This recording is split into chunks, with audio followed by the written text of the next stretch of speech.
Hey, this is Darvesh Khan, Subject Specialist English.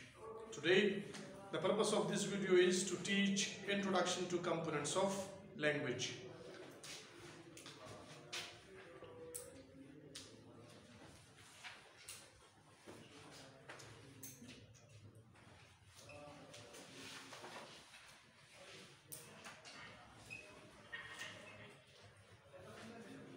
Introduction to Components of Language. We know very well that in the previous lectures we defined what do we mean by language. We defined the very types of language. We talked about communication as well. We talked about metaphorical languages as well. But in this topic, what are we concerned with? We are mainly concerned with the components of language. So let us know, what do we mean by the word components?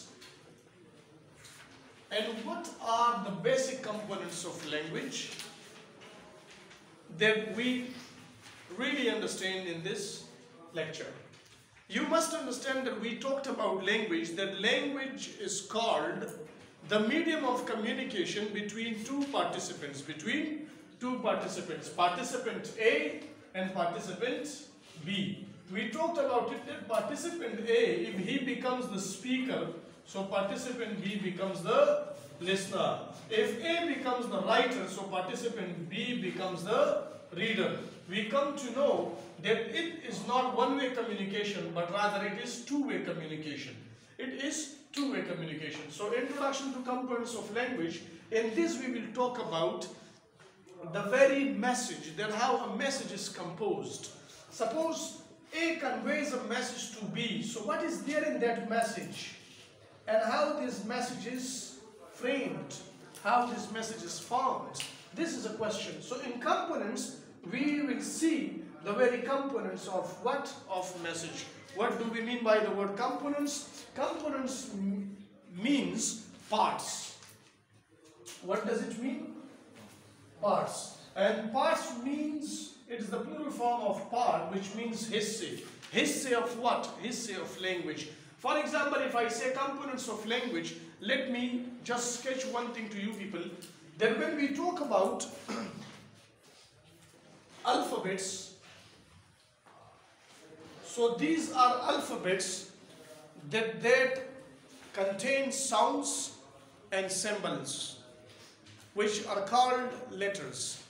So then when we combine letters, they make a word. Making that word with another word that is the plural form, which is called words. Combining words that frame a sentence. And sentence with another sentence becomes sentences. Then these sentences, they form a paragraph. And paragraph with another paragraph forms paragraphs. Then a lesson, and after lesson combinedly we call them lessons, and then it forms a book, and then book with another book becomes books, and then library. So what are we concerned with? We are mainly concerned with message and how a message is conveyed. So message is conveyed through sentence by speaker A to B, by speaker A to B. The question is, we understand that sentence is there, but how this sentence is formed? How is this sentence formed or structured? This is a very basic question. For structure of a sentence, for the formation of a sentence, we need components. What do we need?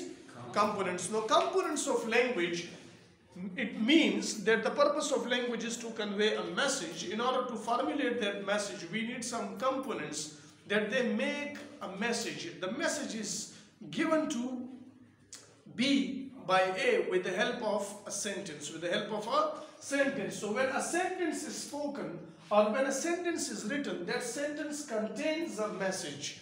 So that message is the ultimate meaning of a sentence, that a sentence gives us a message, and that message is formulated with the help of the components of language. So then the purpose of language is clarified.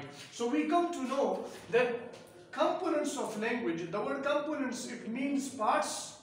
And I told you that parts, they form a sentence, and that sentence gives us a message which is actually conveyed by body number A to body B. This is the very understanding of the word components. After this, in the very next video, I am going to write about components of language. This is just the meaning of components. Thank you.